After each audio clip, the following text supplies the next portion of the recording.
Dallas Cowboys, who failed to find victory in their first NFL season, opened their second with a tough assignment.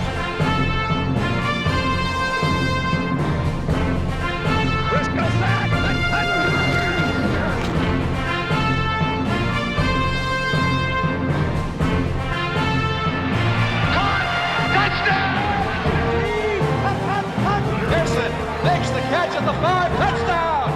Would you believe it? Jimmy Johnson's taken his team from the absolute worst to the absolute best. Oh, what a play! Move over, Sweetness. Make a place for Emmett. Go, score. 5 touchdown passes for Tony Romo.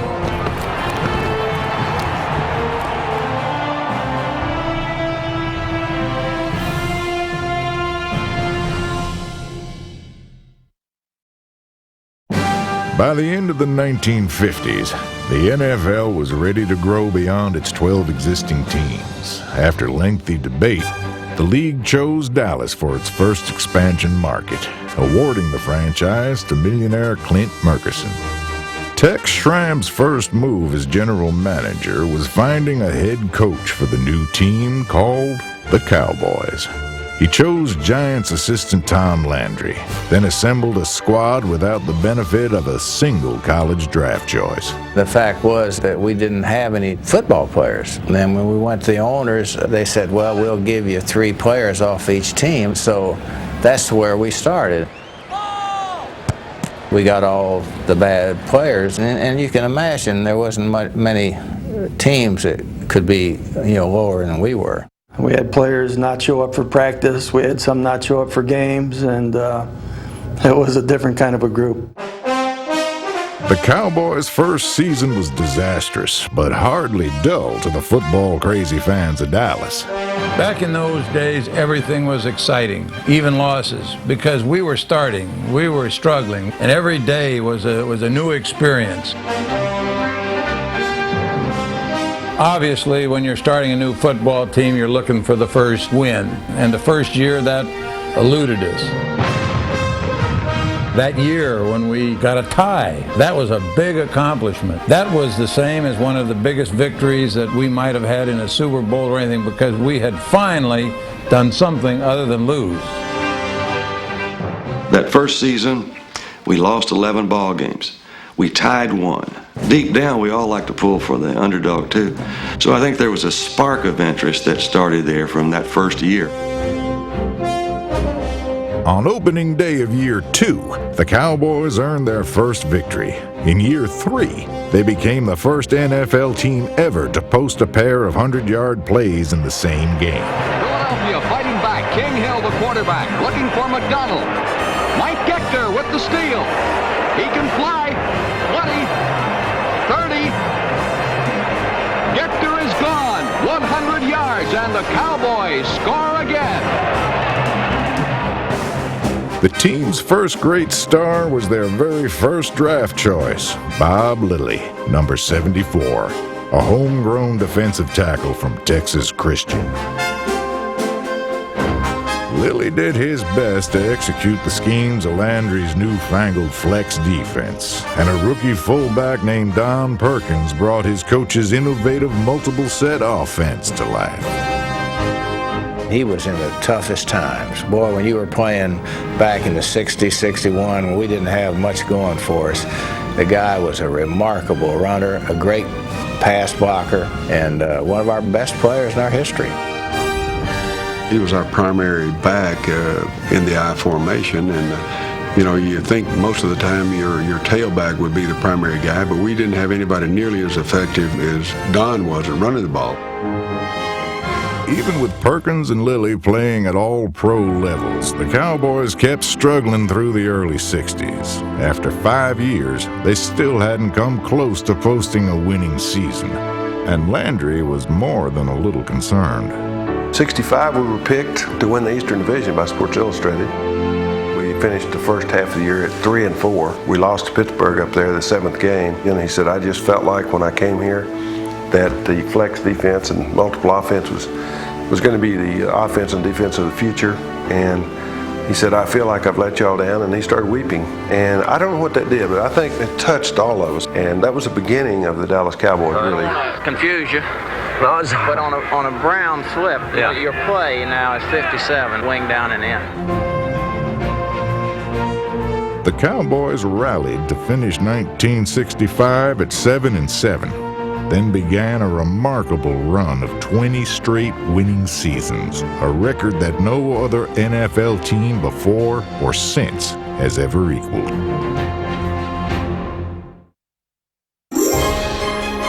By 1966, Sunday afternoons at the Cotton Bowl had become the hottest ticket in Big D. The Cowboys established themselves as the class of the Eastern Conference, posting the first winning record in franchise history. The aptly named Doomsday Defense emerged as one of the league's best, boasting such stars as linebackers Leroy Jordan and Chuck Howley. In the secondary, future Hall of Famer Mel Renfro, number 20, was on his way to becoming the Cowboys' all-time leading interceptor. And to this day, Renfro still holds the Dallas record for kickoff return average and touchdowns. But while Renfro used his sprinter speed to break open games and break up pass plays, he was a virtual slowpoke compared to former Olympic gold medalist Bob Hayes. Many great track names have sought football fame, but Bob Hayes is a football player who just happens to be the world's fastest living human. What we were looking for at that time is to separate ourselves from the rest of the pack, and the thing that made us separate is the speed of a Bobby Hayes. Bobby brought a trump card to the game in that, hey, you better be aware that that guy out there is different. Bob Hayes had a huge impact on the way the game was played in the 60s. As a matter of fact, the way it's played today. He didn't redefine a position. He changed an entire game. Your defensive back would say, I can't cover Hayes. I can't cover it. You know that. If you call a blitz, I'm finished. Hayes was the Cowboys' ultimate weapon. Quarterback Don Meredith was the ultimate leader. Wing zig out. We're cutting them. I'll tell you what, let's just group together. Everything's going all right. We're just making some mistakes, and those things, we'll get them over with. We're going to whip them. We're going to whip them. Let's get on. He always had his finger on the pulse of the team, on everybody, from the offense to the defense, to the star player, to the last guy on the bench. He cared about everybody. And I believe part of it was cunning. Part of it was just pure, sheer animal cunning, knowing that a team didn't win unless you did that.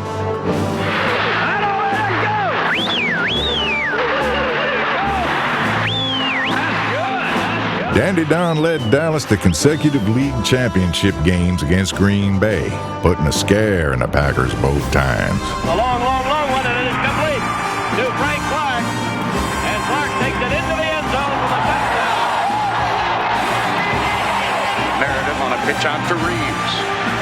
But this one's going to be a halfback option. Retzel all by himself takes it in for the touchdown as the Packers were caught napping. Unfortunately, the Cowboys came up on the short end each time, losing in heartbreaking fashion. Over the next few seasons, it grew into a recurring nightmare that would not end. Watching that game from the sideline, it was like a horror story being played out. And I was part of it, and it was real, and I was being chased by the monster. We went up against the Packers twice when the Packers were at the top of their game, and we were just, new boys on the block. And so no one expected us to win against the Packers, but we took them down to the wire both times. And so the next 2 years, we lost to Cleveland twice by big scores. The next year, we went into the Super Bowl against Baltimore, and that was a heartbreaker, the Baltimore game, because we had the game a couple of times. We made a couple of errors that cost us a game. And then that's where we started. The press and everything said, well, you can't win the big. This was the Cowboys who had the mocking title of next year's champions. And yes, there was a very definite sense that this team mopped up on the easy ones and then had trouble against a quality opposition. That's what all the publications said, Dallas Cowboys bridesmaids of the NFL. I'll never forget that title as long as I live. We had one goal, and that was to go back to the Super Bowl and win it. Go hard, that away, go hard, go hard. Tom Landry began the 1971 season facing a difficult choice: who to start at quarterback, incumbent Craig Morton or combative challenger Roger Staubach. Okay, and then Roger was the type of guy that couldn't be friends with his competitors. He knew that I wanted this job, though, so we weren't friends. It was a very tough decision for me to decide which one was going to lead us into the 70s. There was a quiet confidence that we would get there in 1971, and lo and behold, that season started out, just in a disaster. I mean, at one point we were 4-3, and a lot of people like to point to the Dwayne Thomas situation. A lot of it had to do with his contract. Dwayne felt that he was underpaid. It bothered him a whole lot. It was a very intriguing thing as a member of the Cowboys, because it was very disconcerting to a lot of people to have this guy who was a member of the team and a very integral part of the team, and he never said a word. I made a statement prior to going into the season. I said, gentlemen, this is my last interview. Believe me, guess what? I'm going to work. You see, we were brought up this way. When you're working, you don't talk, because you get more things done. Dwayne's deafening silence didn't keep him from leading Dallas in rushing, and when Landry finally settled on a quarterback by picking Staubach over Morton, the Cowboys won 9 straight games and a return trip to the Super Bowl. I think Roger was a difference. He gave them the feeling that they were never out of a game. This team really felt good about itself, did not feel inferior anymore, did not fear the big game anymore. As a matter of fact, look forward to it. When we won our first Super Bowl against Miami, this team knew they were going to win. I mean, very seldom do you ever go into a game where you're sure you're going to win. To see Greasy there fading back into Bob Lilly, and then we're after him, he went and lost about 30 yards on one play in that ball game. You knew you had the win when that was taking place. Dwayne Thomas was the silent juggernaut the Dolphins couldn't stop, rushing for nearly 100 yards and a score, while Staubach added a pair of touchdown passes to go with his game MVP honors. And Staubach drops back to pass. That's up. Pass to the end zone. Touchdown! It's the hammer, Mike Ditka. Mike Ditka, super catch. We're champions, #1. Dallas Cowboys. That locker room scene, I'd give anything just to relive it every day, because it's the happiest I've ever been as an athlete. I had a cigar somebody gave me, and for me to smoke it after we won the Super Bowl. And I really didn't smoke at that time, but I put that cigar in my mouth and lit it up and blew smoke all over everybody. For a winning team, I think the dressing room was unusually quiet. I mean, there wasn't champagne flowing everywhere and people dunking people in the shower and stuff like that. It was more of a subdued atmosphere in the fact that, yeah, we have finally done what we set out to do. It was a relief, and I think people finally realized we could win the big one. Boy, it feels, you can't imagine how it feels, because you never suffered with us like we've suffered, in those losses in the last 4 years. It's a great reward for these fellows who worked so hard to get there. The hard work continued from the rugged Doomsday defense. The relentless pursuit put Dallas in conference title games in both 1972 and 73. But in 1974, the Cowboys failed to make it to postseason for the first time in 8 years, and many of their legendary players were headed out to pasture. It was a year that we weren't expected to do anything. The previous year had been the first year we'd been out of the playoffs in many years. We had lost a large number of our more famous players, such as Bob Lilly, and we were kind of looked upon as rebuilding, as that famous word. Coach Landry didn't rebuild. He reloaded. Good horse sense had corralled a herd of thoroughbred defensive talent in recent college drafts, and after Staubach strung together a pair of upset road playoff victories, the surprising 75 Cowboys were on their way to Miami and Super Bowl 10. Few of the so-called experts had even picked Dallas to make it this far, and nobody believed they could upset defending world champion Pittsburgh. This time, the experts were right. Dallas fell, but not before mounting a fourth-quarter comeback that nearly stole one from the Steelers. The Cowboys were just one missing piece of the puzzle away from becoming champions again. And in 1977, they found that missing piece in the form of Rookie of the Year Tony Dorsett. The handoff goes to Dorsett, dances in his secondary, and heads left. The 30, front right. To the 50, to the 40. He's going to score an 84-yard touchdown. Tony Dorsett, 84 yards on the touchdown. With Dorsett gobbling up yardage and young defensive talent like Thomas Hollywood Henderson transforming turnovers into touchdowns, Dallas equaled the franchise record of 12 wins, much to the surprised delight of their coach. Now, this team is an interesting team because I can't read them. They look like out in practice they're relaxed when they ought to be serious, and I think they're going to have a bad game, and then all of a sudden they come up with a great game. The Cowboys saved their greatest game for Super Bowl XII, a performance many still regard among the most dominant in franchise history. Facing Craig Morton and the Denver Broncos, co-MVPs Harvey Martin and Randy White terrorized their former teammate, holding the Broncos to a puny 35 passing yards.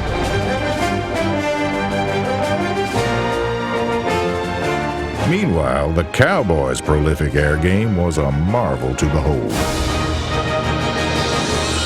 A three-man rush again. Roger goes deep across the middle, way downfield, and Buzz Johnson caught! Touchdown! A sensational diving catch! Pitch out. Newhouse goes left, pulls up, wants to pass, fires it deep for goalie Richards. Caught! Touchdown! For the second time in the 70s, Dallas had won a world championship while giving Tom Landry another victory ride on pro football's grandest stage.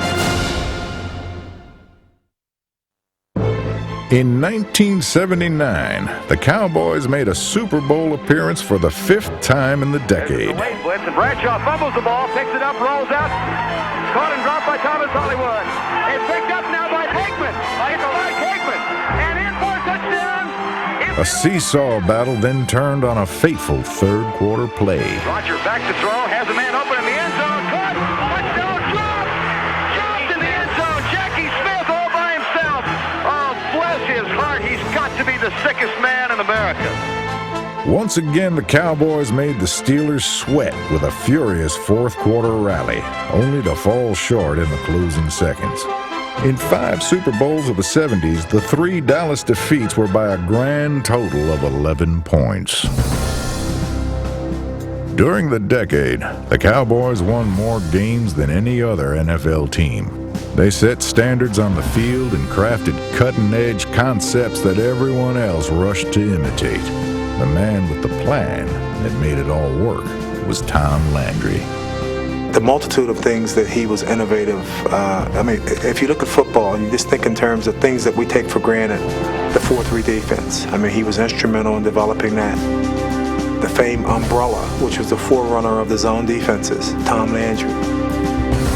If you go to the other side of the ball, the multiple offenses, shifting, trying to use motion to manipulate the defense, Tom Landry again. In the 70s, when teams started using the nickel, one of the things Tom Landry came up with was resurrecting the old shotgun and using that in passing situations. When you think about myself, I mean, I was drafted by a computer. How many teams were using computers to analyze prospective draftees? The Cowboys were the first. The task of replenishing the talent pool was entrusted to a former baby photographer named Gil Brandt. Brandt's bold ideas changed personnel procedures league-wide, and his knack for finding college prospects in odd places made him a scouting legend. We were technologically a little advanced over other teams in the draft back then. I don't know, Gil Brandt came in and did a fantastic job of getting players who'd played track and Played Bob Hayes and Mel Renfro. Rayfield Wright was a kid from a little bitty school up in the Carolinas. Jethro P. was also. George Andre, he played for Marquette, and they dropped football, and so he didn't get to play his senior year. And Cornell Green, who was a basketball player. Pete Gent was a basketball player. Gent was also a talented author. Drawing on his experiences with the Cowboys, he wrote a best-selling and groundbreaking novel that shook the NFL to its very foundations. It's the first time that anybody who played the game wrote about it in a candid way. He let people inside. He let them see the things that they didn't normally otherwise see. And he did it in the context of a really compelling, dramatic story. A couple of prominent teammates that I have a lot of respect for, well, basically their comments were it was all a bunch of baloney, it's not true and everything. It saddened me to think that, well, why don't you just tell the truth? Why do you have to skirt the issue? I mean, it really did happen. You know it happened. I know it happened. The success of the book only reinforced what had become a cultural phenomenon. The Cowboys had transcended their status as a championship football team. They were now the most recognized and commercialized force in American sports, thanks to the vision of one man. You don't really get America's team image by one thing. It's a combination of a lot of different things. We tried to emphasize style and class in the things that we did. We tried to get as much national exposure as we could. Uniform design, luxury skyboxes, and a weekly team newspaper came from Schramm. But his creation of the Dallas Cowboys cheerleaders attracted more attention than all the rest. Two made-for-TV movies about the squad are still among the top-rated programs in broadcast history. The cheerleaders' blend of glamour and performance were a key component to Texas' vision of sports entertainment. Schramm was a very clever marketer, and he understood the value of NFL properties in the marketing of cowboy items. He began to build on that idea of Dallas being the team that everybody in America likes. Thanksgiving Day games, on doubleheader games, we get 5 or 6 nationally televised games a year.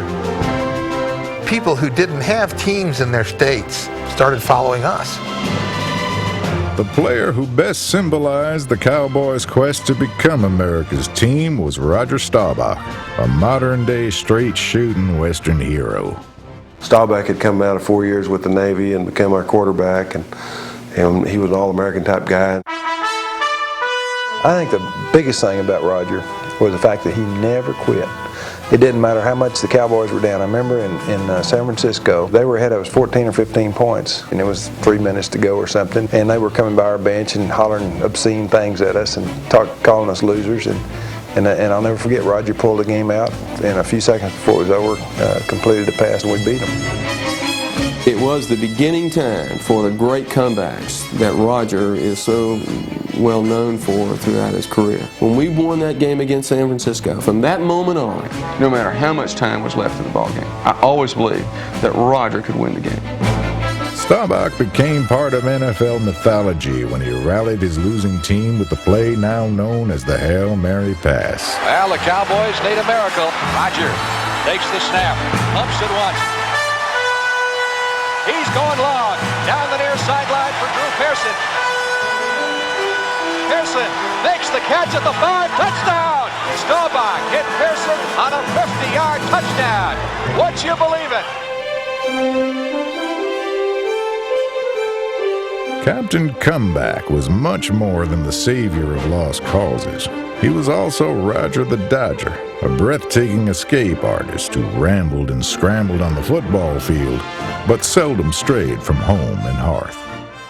Roger, you have an all-American image. You're kind of a straight guy. Do you enjoy it, or is it a burden? You interviewed Joe Namath. Everyone in the world compares me to Joe Namath, as far as, the idea of off the field. He's single, bachelor swinging, I'm married and family, and, he's having all the fun. And, I enjoy sex as much as Joe Namath. Only I do it with one girl, There you go. But it's still fun. The fun also came from watching Roger make football miracles. Beyond all the Dallas imagery, Staubach's heroics, more than anything else, made the Cowboys America's team. In the last regular season game he would ever play, Roger brought Dallas back from 17 and 13-point deficits to steal the division title from arch rival Washington. You gotta love them. I mean, you gotta love the Cowboys. They're the most exciting team in the NFL. They can pull it out. School was out. It was going to happen, and I think everybody in the stadium knew it. 42 seconds left in the game. Redskins lead by 6. Staubach throwing in the end zone. Cody Hill! Touchdown! Cody Hill! The Cowboys have won the East. The Cowboys have come from behind. It was one of those routine Staubach spectaculars. Simply the impossible may come true. There was none better at that. Each autumn since 1960, the teams from Washington and Dallas have waged football's epic Battle of the Old West. Cowboys versus Redskins, a modern-day range war, and the NFL's most bitter rivalry. It's more than a feud between division foes. It's a clash between two cities and two franchises who truly despise each other. If you aren't the Cowboys, you better hate the Redskins. It was just that way.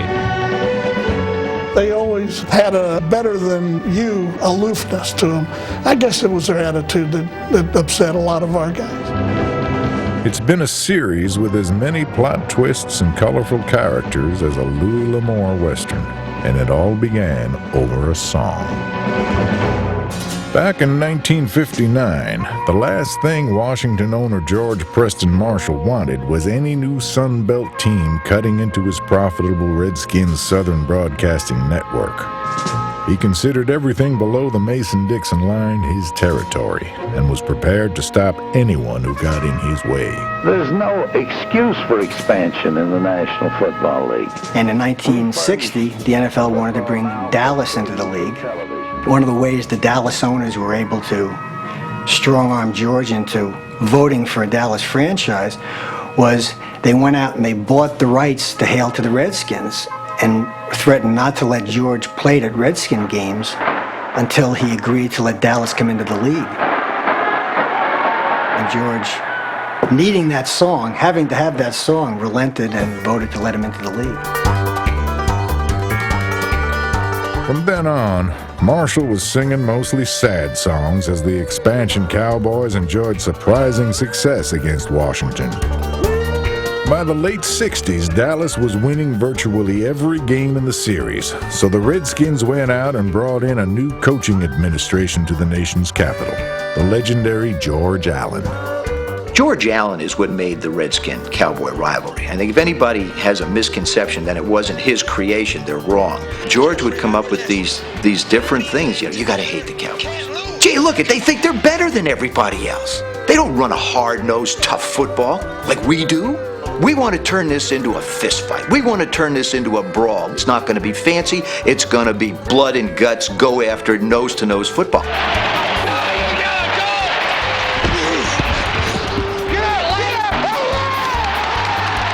Clearly, the Cowboys were more talented than the Redskins, so Allen looked for any psychological edge to give his team an advantage.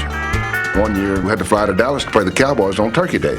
And we were really beat up, had a bunch of guys hurt, so George came in the meeting and he said, okay, I'm going to Dallas by myself. He said, everybody else is staying here. He said, and I got a hold of Landry.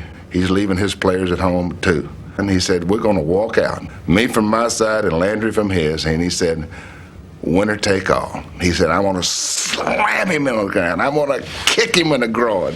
And I tell you, you're talking about a bunch of grown men laughing. Boy, we laughed so hard. I mean, I wanted to strangle George Allen. I wanted to get my hands on him. I was hoping somebody would knock me out of bounds on their bench right into the middle of George Allen.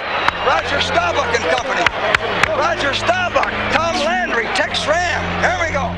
Allen's head games had the Cowboys believing their practices were being watched by Washington spies. If an airplane flew over or a helicopter came anywhere close to our practice field, we stopped what we were doing. And I know that we had a hotel at the end of our practice field, and all those rooms would always be rented out the week we played the Washington Redskins, and we'd have scouts going back to make sure there was nobody in the rooms. Yes, sir, this rivalry had everything. From espionage and paranoia to the personal attacks Redskins tackle Darren Talbert made on Roger Staubach.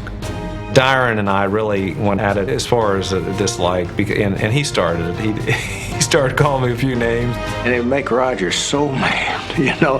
And I kept saying to Roger, now, Roger, he's just trying to get you mad, you know. In 1974, Talbert also knocked Roger out on Thanksgiving. The Cowboys were losing big and only had a rookie quarterback to turn to. There'd been a lot of talk in that particular game. Darren Talbert actually came out and said they were going to knock Roger out. Landry came out and said, well, they're talking. Said they're going to knock Roger out, and all we've got left is that rookie, you know, nameless rookie. And then he just kind of would turn his head and look at me like this. I was afraid they weren't going to sit me in. You know, that's all they had left there, because one of the biggest nightmares of head coach in the NFL is to send in the rookie. But I was confident. You know, I felt like at the time I was a gunfighter with a football. If there was somebody open, I could hit them. Trailing 16-3, Longley led Dallas to a trio of second-half touchdowns, including the game winner to Drew Pearson in the final seconds as the Cowboys frustrated the Redskins again. Games like this turned up the rivalry's intensity on the field, and the passion often boiled over into the stands as well. Some fan hits me over the head with a beer bottle, and I thought about going up in the stands, and I said, no, I'm not going to do this. And I looked around, and there was Randy White, and he said, let's go. So we dove up into the stands, both Randy and I, and we were just hitting everybody. Of course, we were in full armor. A Redskin fan poured a beer over my sister's head, and my brother came across two rows and decked the guy, and by the time he hit the floor, my mother had a blackjack in her pocketbook, and she was beating on this guy. Back at home, Dallas fans could be equally nasty, but usually in a more subtle manner. First game of the regular season, we play the Cowboys at Texas Stadium. I throw 5 interceptions in that football game. It was ugly. It just happens to be September 9th, which is my birthday. I'm sitting on the bench, and all of a sudden, everybody in Texas Stadium starts saying, happy birthday to you, happy birthday, and I'm sitting there going, The rivalry continues even now, but today's players will be hard-pressed to equal the passion of the old days. There always will be something between the Indians and the Cowboys, you know, and there's still a history that people do remember, but I haven't seen it as intense as it was in the 70s.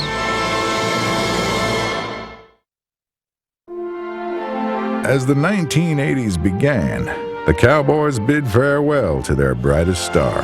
The system was successful before me. It's been successful in the 70s with me, and it'll be successful without me. The system is not impersonal at all. It's a bunch of people that know what they're doing. Of course, the nuts and bolts of the Dallas Cowboys is a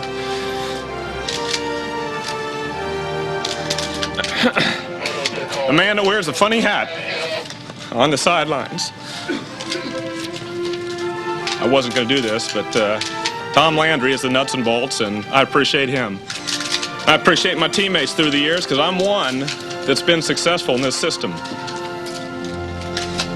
There's been a lot of good ones, and there'll be many more good ones. And the good times did continue, thanks in large part to Doomsday.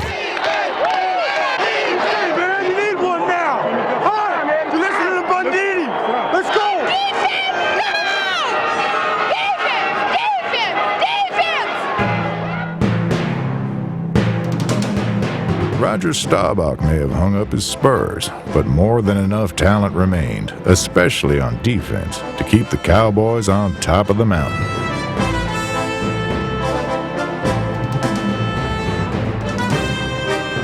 From Too Tall Jones and Randy the Manster White to Charlie Waters, Bob Brunig, and Harvey Martin, the Dallas defense of the 80s continued to terrorize NFL opponents every Sunday. Like a mighty river, the Doomsday defense kept rolling along. The biggest change came on offense, where longtime understudy quarterback Danny White finally got his chance to emerge from Staubach's shadow.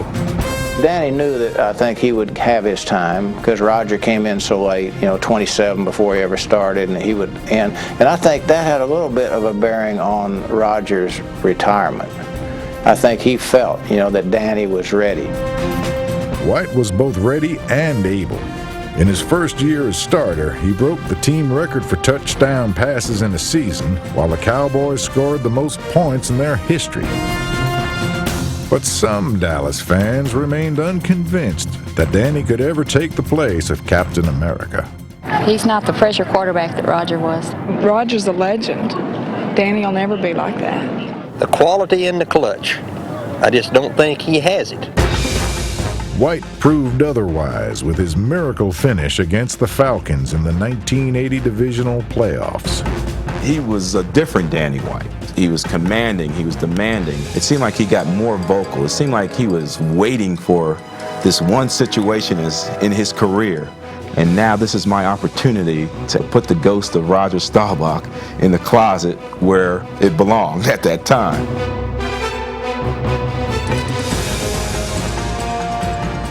Danny White with one running back. Here comes the blitz again. Danny back to throw into the end zone.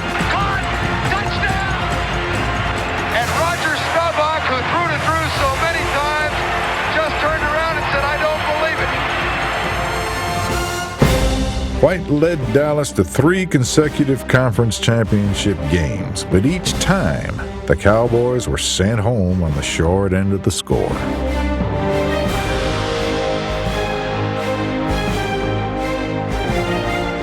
Even as Danny and his teammates kept knocking at the door, another Cowboy named White made sure the defense continued to play at a championship level. During his 14 seasons in Dallas, Randy White was voted to 9 Pro Bowls with a brand of play that seemed almost inhuman. We call Randy White manster around here, and that's, you know what a manster is, just half man, half monster. And he's the strongest man on the team, and he's a super competitor. I mean, the guy has only one speed, and it's top speed. Randy White is a player that plays every play, whether the game is 70-0 in your favor or 70-0 against you. Although he mastered Landry's complex schemes, it was when he followed his own instincts that Randy was at his best. As the game progresses, you fall into a pattern. You see certain things that you'll be able to do. My attitude was defeat the guy in front of me and get the guy with the ball. I really didn't preoccupy myself with little intricacies of playing the flex defense. His most incredible play may have come on a 50-yard gain by an opponent. From back of the pack, the hulking defensive tackle caught an eagle wide out from behind to save a touchdown.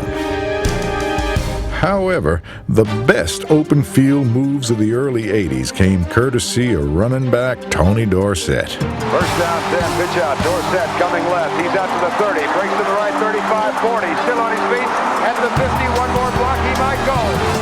A 75-yard touchdown run for Tony Dorsett. He's a better north-south runner than he is east-west runner. He has great feel and recognition when he heads into the line as an inside runner. But you don't think about him being an inside runner because he only weighs 190 pounds. I'm a runner that you, your grandmother, or someone else could probably enjoy watching because it's something exciting that's possible to happen at any time on the field. I get a ball in my eyes, they light up like silver dollars. And I'm just looking at everything, and I do see a lot out there. Running a football is instinctive. It's all creative, it's all impromptu, and things are happening very, very quick. And my vision helped me, I think, survive for 9 years in the NFL. Those God-given skills also helped the eventual Hall of Famer achieve the longest run in league history, an NFL record that can never be broken, and the second-ranked ground gainer in NFL history.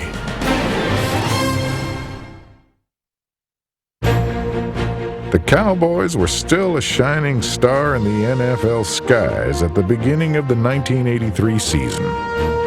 On opening night before a national television audience, they paid back the Redskins for their conference championship loss the year before, coming from 20 points behind to pull out the victory at RFK Stadium.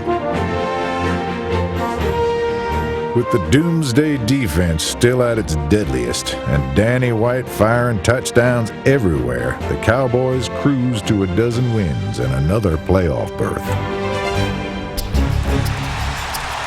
But Dallas lost in the opening round against the Rams, with Danny White taking most of the shots on the field and all of them from the crowd. But I can remember for that next offseason and feeling like the fans felt that I had let the team down. And there seemed to be a growing sentiment toward, Gary Hogeboom was the backup at the time, and then in '84, Coach Landry called me in and said that he felt that it was in my best interest and the team best interest long term that he start Gary. There was a poll in the Dallas paper that some of the players said they'd like to see Gary Hogeboom in the game. It led to a decision that Tom Landry should not have made. And here's a guy that quarterbacked 3 NFC championship games. That was the beginning of, I think, the deterioration with the Dallas Cowboys. The team failed to make the playoffs in 1984, then suffered a quick exit the following year in what would be their last postseason appearance until the 90s. But even as Dallas struggled through the rest of the decade, they could always depend on cornerback Everson Walls. A Dallas native raised just a few miles from Texas Stadium, Walls made the team as a free agent, then set the franchise record with 11 interceptions in a season. Young in heart, but not in spirit, because I'm out there trying every play just like anyone else. And I think my statistics are proving that, I can be as good as any professional ball player out there.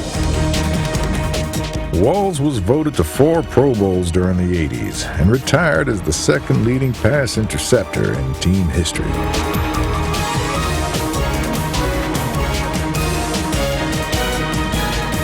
Despite his best efforts, the Cowboys stumbled in 1986 to their first losing record in 20 years.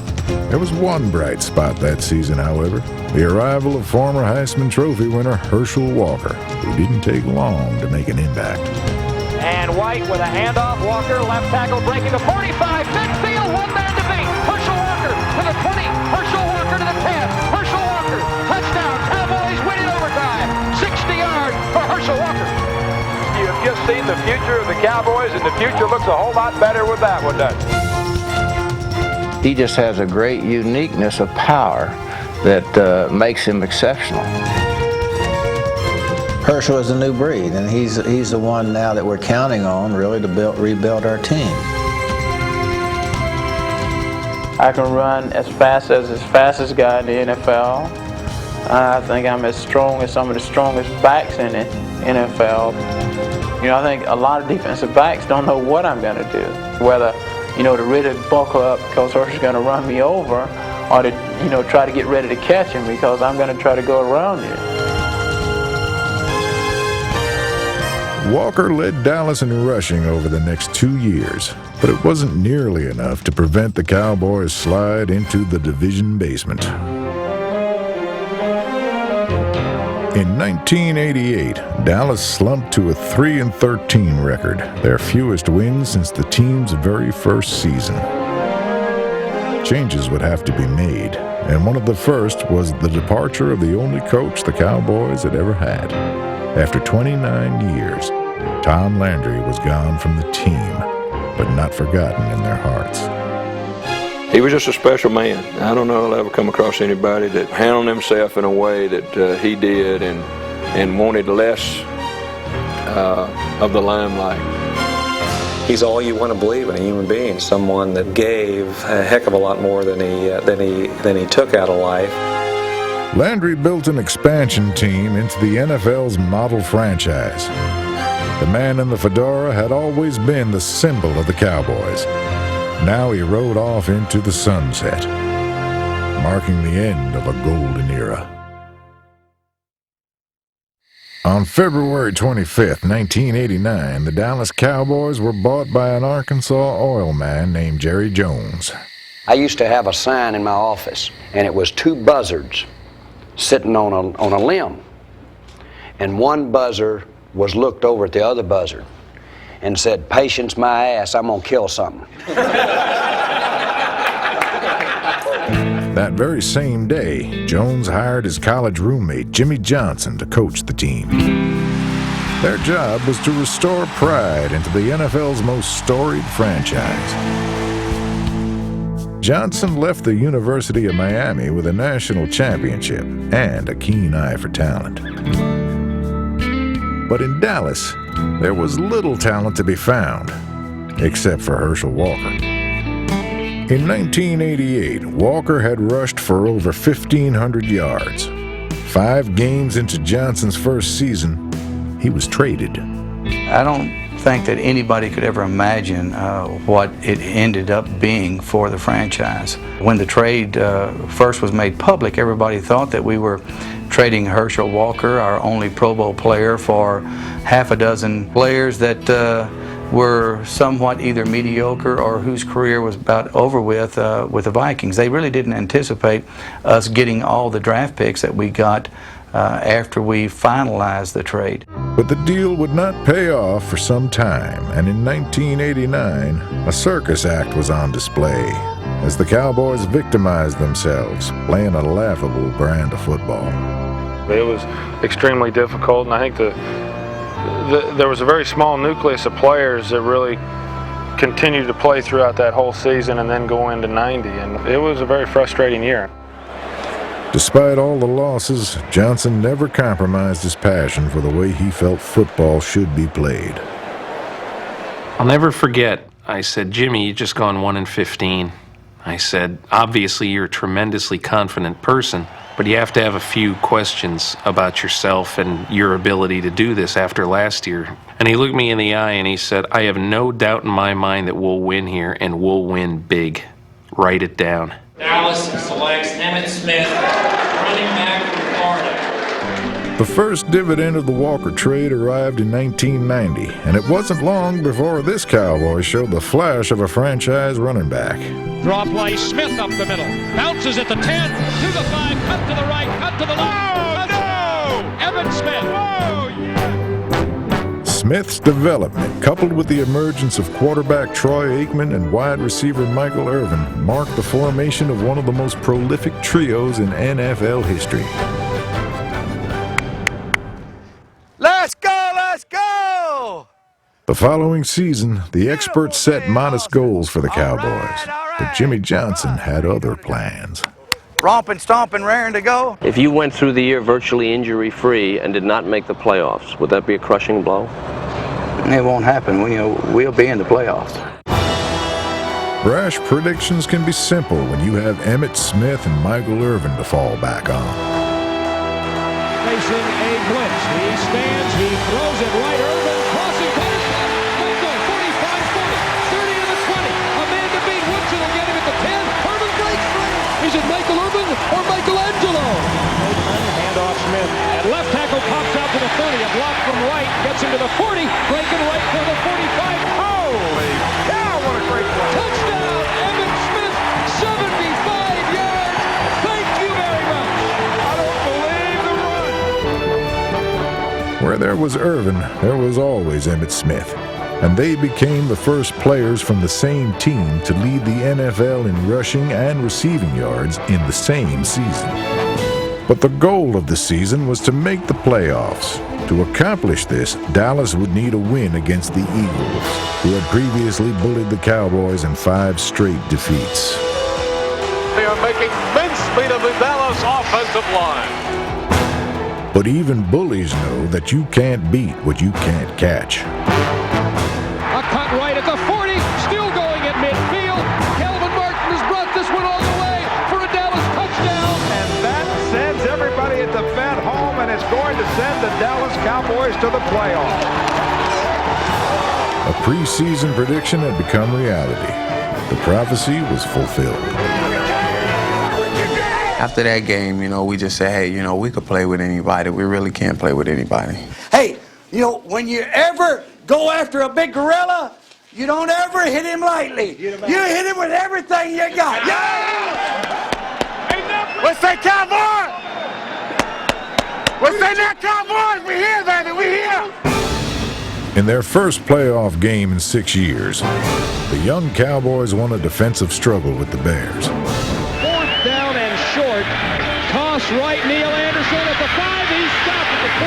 And and the Cowboys now just kill the last minute 4, and they go home. A week later, the Cowboys would lose in Detroit. But in just 2 years, they had improved from 1 win to 12. They were now among the NFL's best. Only one goal remained: to win it all. At the start of the '92 season, it was clear that the balance of power in the NFC East had shifted. Green, 95! Smash mouth football had been replaced by speed football. Deep ball for Harper to the end zone. Is touchdown, Cowboys! America's team. America's team was also the NFL's quickest team, with playmakers on both sides of the ball.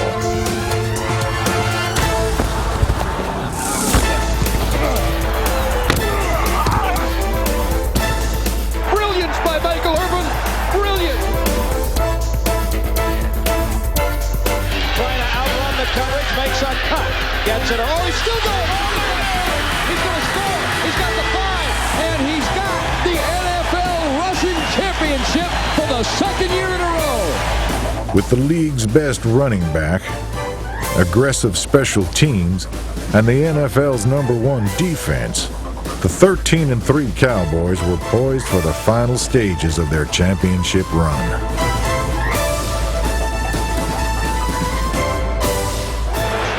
Showtime, you know what I mean?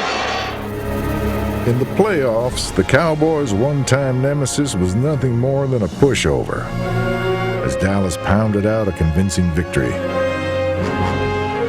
Irvin motion left, Aikman drawn to Smith. Coming left with room to 20. Got a block from Irvin, the 10-yard line. A block from Harper. Touchdown in the At Candlestick Park, the Cowboys faced the team most considered to be the best in football.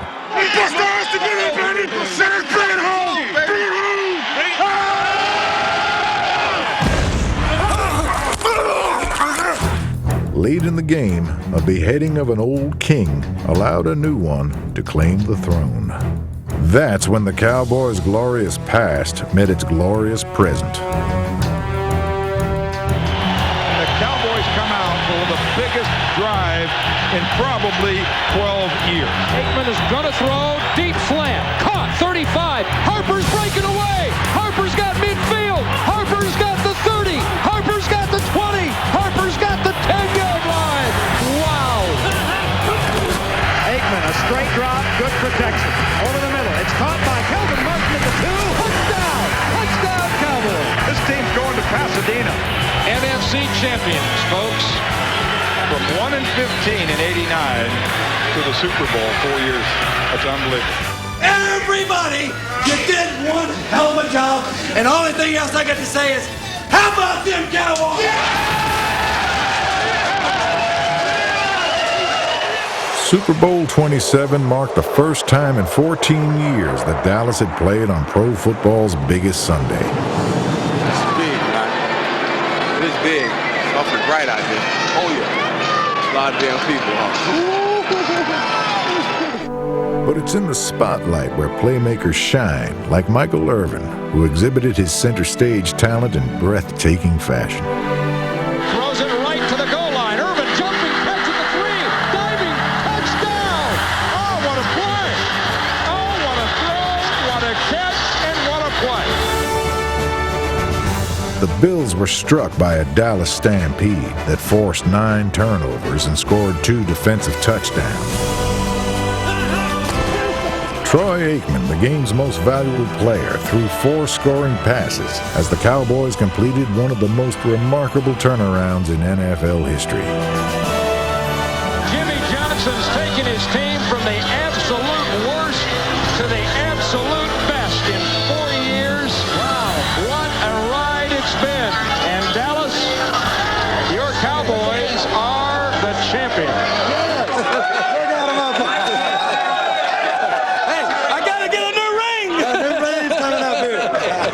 I figured as hard as we worked for that, why take it off? It's just for a football game.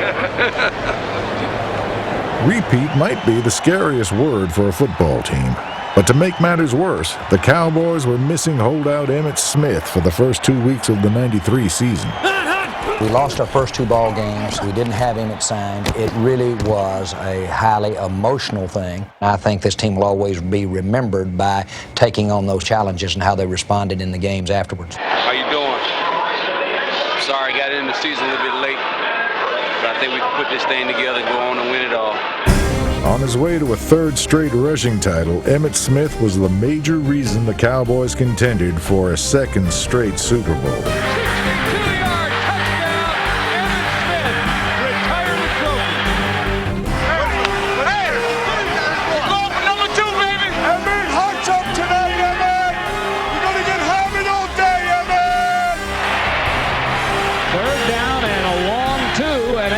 Draw to Smith, coming right first down, 25 to 30, a lot of room at the 40, chased at the 40 of the Giants, and hauled down at the 35, and Smith is down.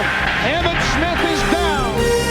After separating his shoulder, Smith returned and showed everyone why he was the NFL's most valuable player. He'll never forget the day Emmitt Smith ran 32 times for 170 yards and caught 10 balls for 62 and did most of it with one arm.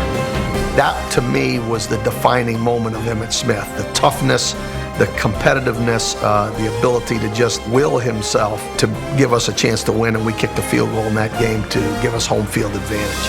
We will win the ball game, and you can put it in 3-inch headlines.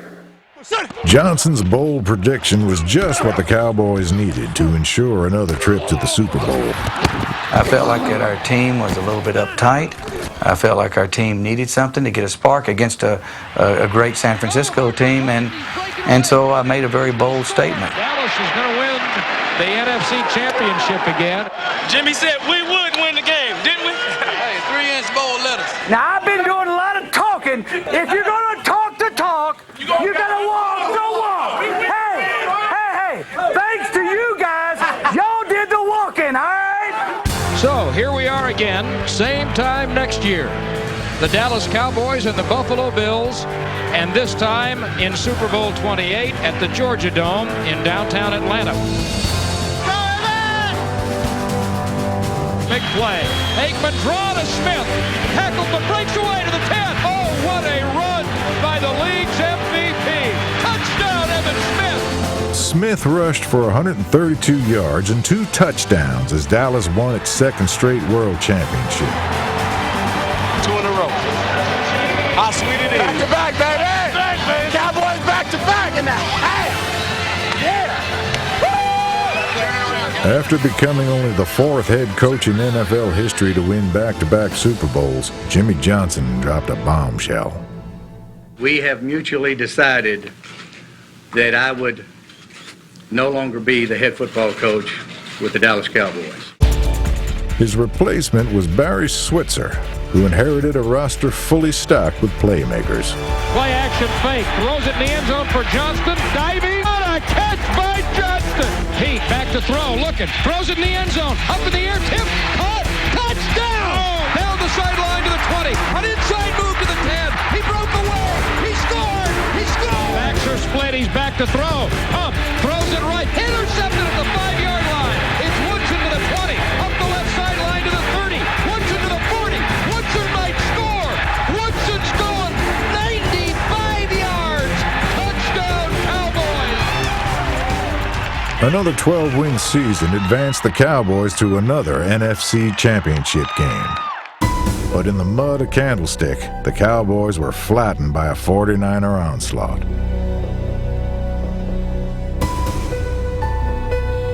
And while they may have lost the game, they never lost their will, for they knew they'd be back to fight again. Let's go, team. Let's go, baby.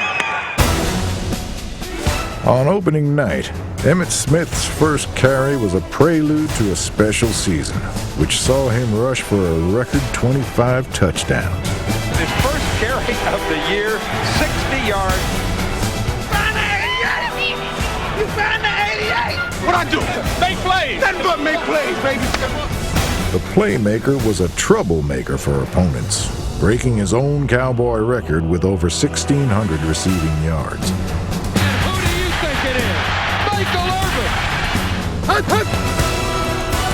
Quarterbacks were primed for the taking behind the furious pass rush of Charles Haley. But in prime time, no one upstaged the flamboyant Deion Sanders. Hard pump fake on 2nd and 4. Now wings it out to the left. Intercepted by Deion Sanders. He may score. 25, 20, 15. High step dance to the goal line. Touchdown Cowboys. For the 4th year in a row, the Cowboys advanced to the NFC Championship game. Caught, touchdown. Michael Irvin. Jack left, ISO left. The 15 to the 10, he'll score. Emmitt Smith dances to the end zone. And Dallas, your team is about to return to a Super Bowl. Congratulations. We're going again. We're going again. For the ultimate big game, the Cowboys called upon their trio of superstars: Emmitt Smith, Michael Irvin, and Troy Aikman. Wide open, Jay Novacek, touchdown.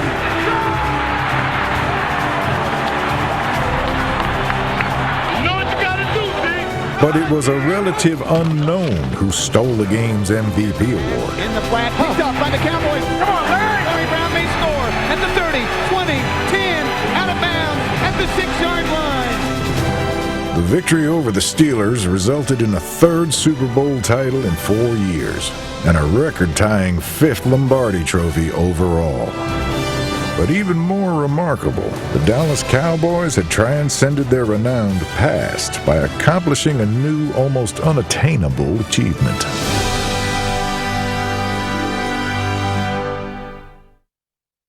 Dallas entered the 1996 season in search of its 2nd back-to-back title of the decade. Let's go ahead and play with the mojo. Let's go ahead and play with enthusiasm. Let's go ahead and hit, stick, and put.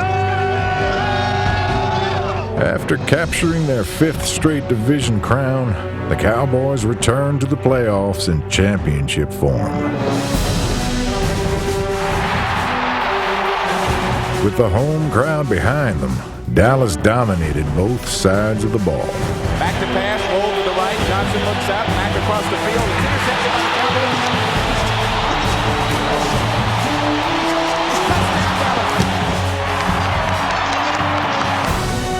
The Cowboys' 40-point performance against Minnesota was their highest playoff scoring total at Texas Stadium. But dreams of a repeat championship were dashed the following week in a loss to Carolina. And after only 6 wins the following year, the Dallas organization welcomed new head coach Chan Gailey, whose leadership instilled a welcome work ethic. To the left side, caught by Rocket, gets up and runs away. 20, a downfield block for Bill to the 5, to the pylon. Touchdown! Rocket made that play. The bottom line is you found a way to win against a good football team. Now, I'm going to tell you, that's a way to come in here and fight. Did we play as good as we wanted to? No. But I'm going to tell you, what's deep down inside of you guys, I wouldn't trade it for the world, man.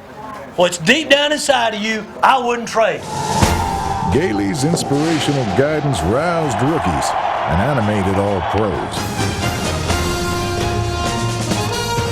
Intercepted at the 30-yard line. Coming right, it's Sanders to midfield. Sanders to the 30. He starts the high step at the 25, and he puts the maraschino cherry on a Sunday of an evening with a 70-yard interception return for a touchdown. His 2nd score of the night. In his 2 seasons as coach, Gailey turned Texas Stadium into an opponent's house of pain with 13 home wins. Tight end in motion. Handoff, Smith and right guard standing up. And the record. And the lead. In 1998, Dallas became the first team to go 8-0 in the NFC East. Even so, they failed to win a playoff game. And in Week 5 the following year, they suffered an even greater loss. Oh, there's a Cowboy down. I couldn't see what the deal was, but Michael Irvin hasn't gotten up yet. Uh-oh, that looks bad. It's hard to say goodbye And it's not hard to say goodbye to the game. I'll say goodbye to playing football. But it's hard saying goodbye to playing football here. It's America's team, America's fans. A year later, Troy Aikman hung up his silver helmet, marking the end of the second golden era in club history. In 2000, Dave Campo became Dallas's fifth head coach. Come on, D, let's be sharp now. Be sharp all the time. And the former defensive coordinator turned to veterans Dexter Coakley and Darren Woodson for their big play ability. The defense will make a play. Touchdown, Dexter Coakley. Both became Pro Bowlers, and Woodson matured into the Cowboys' all-time leading tackler. But despite stellar performances by these defensive leaders, Dallas managed just 5 wins in each of the next 2 seasons, deflating any hopes of returning to the playoffs. But the Dallas Cowboys still commanded America's attention, and on the reality TV show Hard Knocks, viewers were given an inside look at an NFL training camp. For 6 weeks, every move was documented, every practice recorded, every prank immortalized. All while the Cowboys were just doing their job. I think the time clock really is just a mental image of coming to work with a goal in mind. And that goal is to get yourself better or make the team better. With all the hard work, the Cowboys still found ways to beat the grind. Hey, I gotta leave it up there, dog. It's classic. That's the best big head joke I've heard all my life. Leave that there, LA.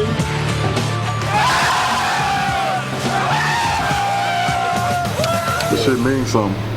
It's real. Over the course of training camp, a team becomes a closely knit family. And one of the toughest things to deal with is seeing a teammate go down with an injury. He cracked it again. Yes, Mr. Lucas. Yeah, today, just a second ago. We're right here in the training room, and he's right here with me, so you can talk to him. But I just wanted to tell you just how sorry we are, and I just will tell you we have never had, in the whole 14 years I've been with the Cowboys, we've never had anybody as loved and well thought of as Anthony. Hey, Mom. Dad, what's up?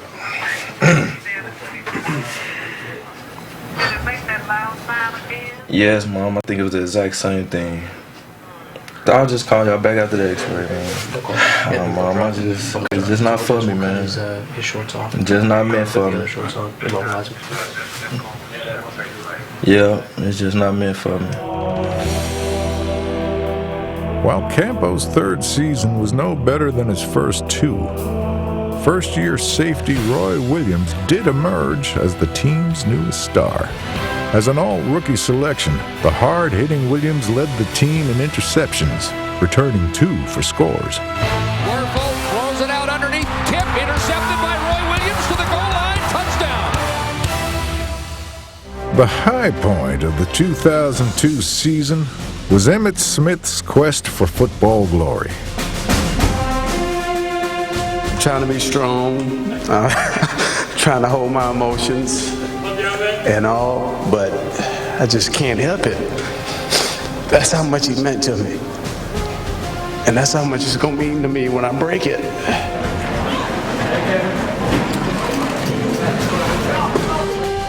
In Week 8, after 13 years of running, the whole world watched as Emmitt Smith rushed past the NFL's most sacred record.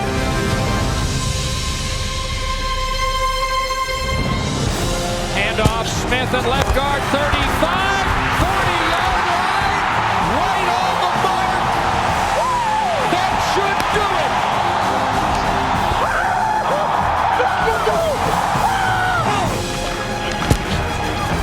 The torch is passed. Long live the king. Emmitt Smith has eclipsed Walter Payton as the NFL's all-time rushing leader, and somewhere sweetness is smiling. This is something that I think you deserve as well as myself. And I'm glad and I was very thrilled to have the opportunity to do it right here in Texas Stadium where God can look down on us this day.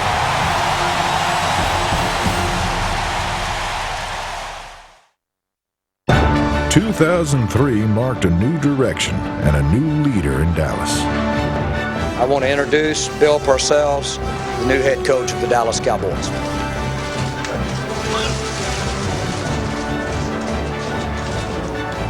I'd like to thank Jerry for the opportunity to return to the National Football League. A two-time Super Bowl champion, Parcells brought his winning formula to Dallas. Come on, we're going to practice this afternoon now, boys. Don't test my patience this afternoon. I can tell. I can already tell. I can already tell. Give me another quarterback in there. Let's go. Tell you what, we ain't going to have a bad practice this afternoon. We're not having it. I promise you. You're going to be tired of me. Oh, you're going to be tired of me. Parcells clearly made it known there was a new sheriff in town. See what I'm saying? Come on, start taking control of what's going on around here. Sit. Screens. That's it. Go. Score. That's good running there now. There you go. That's it. That's the way to compete. There you go. You guys can rush if you want to. And now, fellas, we're going to keep working here. We got work to do. It's obvious. Any of you should see it. The 2003 regular season began as a homecoming for Bill Parcells. The Cowboys' first road game was at Giants Stadium, where Parcells had coached for 14 seasons. But this was a business trip, and for Bill Parcells, business means winning. The Cowboys had the look of a Bill Parcells team. Their defense was fast, physical, and opportunistic. And Collins back 5 steps and sets and stands and looks and throws it over the middle, intercepted by Singleton at the 40, right to the 30. And Al Singleton, the former Buccaneers, and let me show you how we did it in Florida. A Monday night TV audience saw the Cowboys reborn. The disappointment of 3 straight losing seasons gave way to dogged determination as the Cowboys took the Giants to overtime. They won the game on a record-tying 7th field goal by Billy Cundiff. Going to hold, snap is high, kick is away, the kick is good, the Cowboys win. In overtime, welcome home, tune up. In Week 4, they would be tested by an old friend. The NFL's all-time leading rusher Emmitt Smith was back at Texas Stadium, but now he was wearing Cardinals red. He carried the ball just 6 times and finished with -1 yard. Hand off Smith. Oh, boom! Holy cow, Ecubon drilled him backwards along with Roy Williams, who blitzed and got him first. That is a shot heard around the world. Wow. It was the end of one era and the beginning of another. And on first down, a handoff to Hambrick, pitch back to Carter, flea flicker, there's Galloway. He's all alone, but he's throwing down the post to Glenn. He caught it at the 5, walking in, touchdown Cowboys. It had been a while, but the Cowboys once again had the look of a winner. Bill Parcells brought to Dallas some veteran players he knew to provide leadership and production. Players like number 20 fullback Richie Anderson and wide receiver Terry Glenn, number 83. The Cowboys put together a 5-game winning streak, their longest winning streak in a decade. Akers approaches the football. He kicks it and tries an onside kick. It's an onside kick to start the game. The Cowboys recover at the 35. Randall Williams running to the end zone. Touchdown, Dallas. When they met the Carolina Panthers in Week 12, the Cowboys were 7-3, and once again a contender in the NFC. Sellout crowd on hand here at Texas Stadium in a big game for both teams. We'll see who wins it today. The win would ensure the Cowboys of at least a 500 finish for the first time since 1999.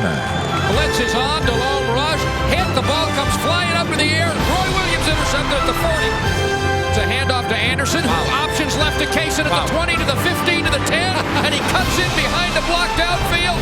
Touchdown, Cowboys. This was by far the best win. I'm just proud of them. Okay, you're not going to be able to call them losers anymore.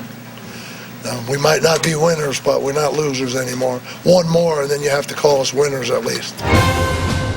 After back-to-back losses to Miami and Philadelphia, the Cowboys traveled to Washington, needing a victory to keep their playoff hopes alive. And Carter back and sets and throws a middle screen to Anderson. Trying to slip up the middle. He does. Right to the 10. Anderson to the goal line. Touchdown, Cowboys. The Cowboys dominated their division rival, handing the Redskins their first home shutout defeat in a decade. Rookie Terrence Newman led the way, tying a team record with 3 interceptions in one game. Intercepted by Newman, his third. It's a hat trick for Newman. The following week, the Cowboys returned home with a chance to clinch a playoff berth with a win over the New York Giants. 3-step drop by Carter. Back now, rolls right, throws down the middle. He's got Witten all alone at the 4, and Jason Witten walks in for a 36-yard touchdown. And the Cowboys are going back to the playoffs. In just one season, the Cowboys had gone from the bottom of the NFC East to a wild card berth in the playoffs.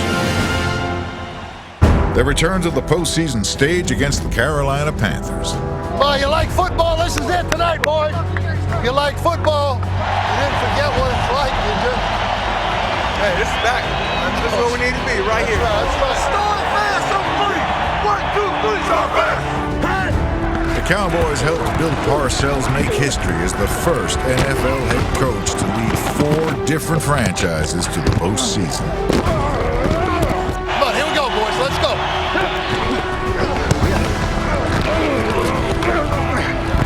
That's the way to go, fellas. Attaboy, there you go. The Cowboys played hard, but fell short against a Carolina team that would go on to play in Super Bowl 38. Still, the 2003 season was a huge step on the road back for the Cowboys and their fans. They obviously did some great things this year. Been fun to have a Cowboys team in the playoffs again, and we have big expectations for next year. In 2004, Bill Parcells turned the quarterback job over to 41-year-old Vinny Testaverde. The following year, Parcells went with Drew Bledsoe, who once guided the Patriots to a Super Bowl. Bledsoe led the Cowboys to 10 wins in 2005. In 2006, it was Tony Romo who emerged as the quarterback and new leader of America's team. We're the Dallas Cowboys! Let's act like the Dallas Cowboys team! One team, we're 1, 2,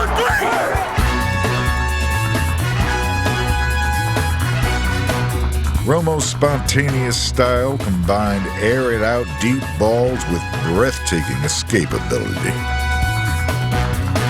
High snap over his head. Romo runs it down at the 25 and kicks it. Picks it up and runs left. At the 20, Romo trying to pull a McNabb. Gets away from one man. Left to the 40. To the 50. First down. Out of bounds at the 45 for St. Hood. That one puts him in the hearts and minds of Cowboys fans forever.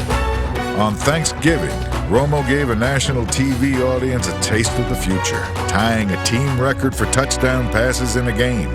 5 touchdown passes for Hall of Famer Tony Romo.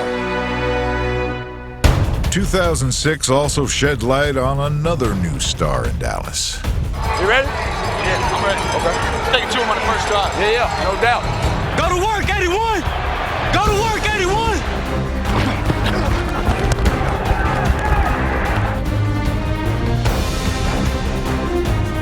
The signing of Terrell Owens brought the Cowboys their most explosive wide receiver since Michael Irvin. Against Houston, Owens' 3 touchdowns helped the Cowboys belt the Texans, and Dallas regained its grip on the Texas Governor's Cup. For Owens in the end zone. Oh, a great catch. He came back inside the defender. Hey!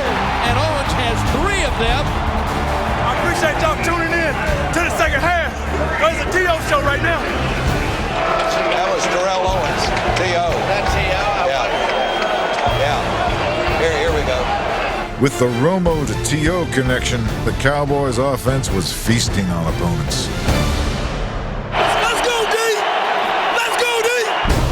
defense kept pace with the offense as DeMarcus Ware became one of the most feared pass rushers and defensive playmakers in the NFL. Sack, fumble, Ware pulls it out of the air, running to the 40, gets away from Smith to the 30. Ware's going to score. DeMarcus Ware, a defensive score. It was Ware and the Dallas defense who led the way to victory over the undefeated Colts, who would go on to win Super Bowl 41.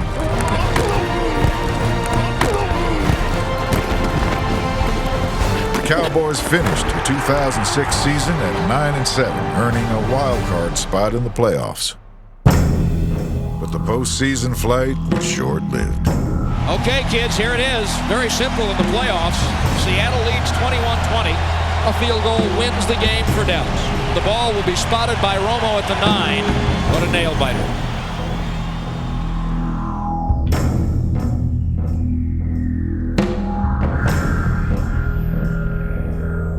Romo's going to run it in. He's hit. He's not down. He doesn't get there. Are you kidding me? Unbelievable. The Cowboys did not kick the field goal, and their season's going to end. This is an unbelievably heartbreaking loss. I've never seen an ending to a game like that. The 2007 season began with the Cowboys naming Wade Phillips the 7th head coach in franchise history. As one of the preseason NFC favorites, the Cowboys had lofty goals for 2007. Well, we got high hopes. They opened the season against the New York Giants in front of a Sunday night TV audience.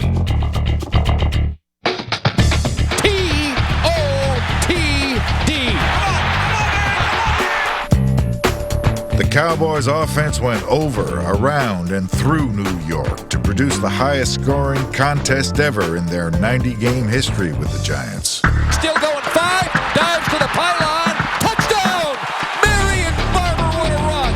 Dallas set their sights on the playoffs, and Marion Barber set the tone for a Pro Bowl season.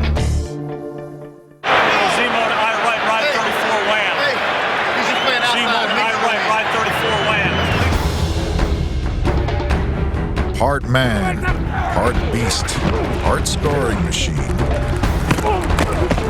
Barber ascended as one of the most punishing and productive backs in the NFL. Marion Barber took over that drive like a guy that used to wear 22. Keep pounding, keep pounding! Averaging almost 5 yards a carry in 2006 and 2007, few backs proved harder to wrangle than number 24. And on 1st and 20, they run Barber on the left side, and that thing's collapsed.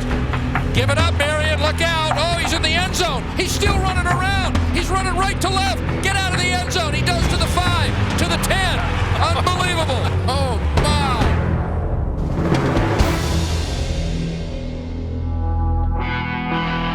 On the Monday night main stage, Dallas went to Buffalo, aiming for its first 5-0 start in almost 25 years. But a series of miscues made a win look unthinkable. You can't make more mistakes than a kickoff return for 104 yards, 5 interceptions, and lose a fumble. But Dallas rebounded. With 20 seconds left in the game, the Cowboys were just a 2-point conversion away from tying the score. Throwing fade, Owens caught it, dropped it, incomplete in the left corner of the end zone. The Bills are going to win, so now the only hope is an onside kick. And Folk's kick is helmeted forward across. Oh, Dallas got it! Dallas got it at the 48-yard line. A 53-yard field goal from rookie Pro Bowler Nick Folk with 2 seconds remaining completed the miracle. Good! The kick is good! The most impossible win I have seen in 30 years. 6 weeks later, a familiar foe hoped to spoil the Cowboys' magical season. It's Cowboy way, baby. 8-1 trying to make it 9-1. Redskins, got to love it, baby. Dallas scalped the Skins as Terrell Owens tied a Cowboys record for touchdowns in a single game. Broke a tackle. Here he goes to the 10. Start pouring the mold for the statue. touchdowns today. T.O.'s 4 TDs also moved him into 3rd place among the NFL's all-time career touchdown reception leaders. Stay on. I want to be the best. I know you are. With a franchise record 13 Pro Bowlers, the Cowboys delivered the most exciting football that Dallas fans had seen since the Dynasty days, winning 12 of their first 13 games. They rewrote the team record books as Tony Romo set new highs for pass completions and yards in the season. His 36 TD passes shattered Danny White's mark of 29, and T.O. set a new record with 15 touchdown catches. Our resident superstar.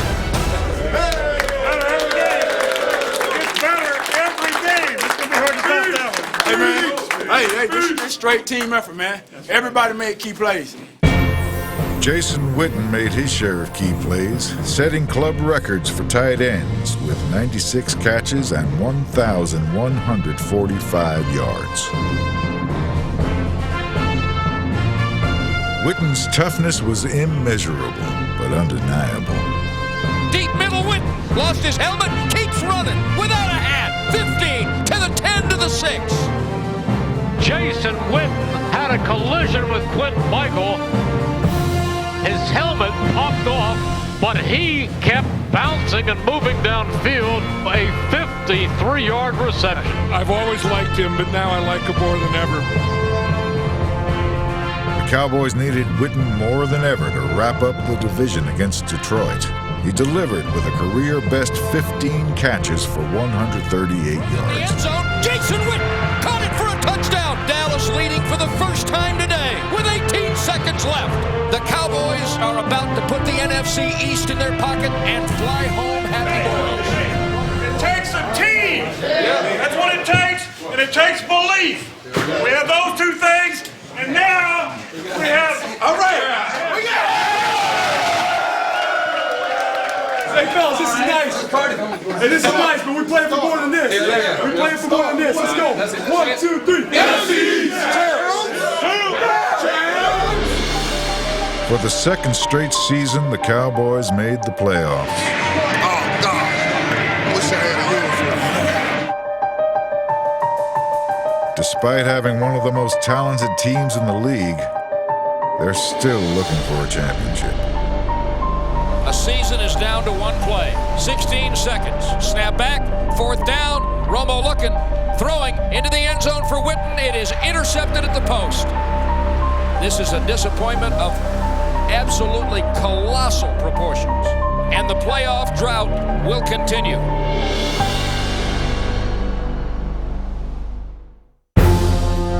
The Dallas Cowboys are synonymous with winning. As America's team, they've captured the heart of the nation. From heroes of the past to heroes of today, no NFL franchise has been more celebrated. Here we go, Cowboys. Connecting all the Cowboys legends through its lineage stands a single blue star. It's a Texas tradition that transcends generations and unites fans across the country, each with their own favorite memory. America's team. The players, the coaches, the championships. The Dallas Cowboys. America's team. Forever.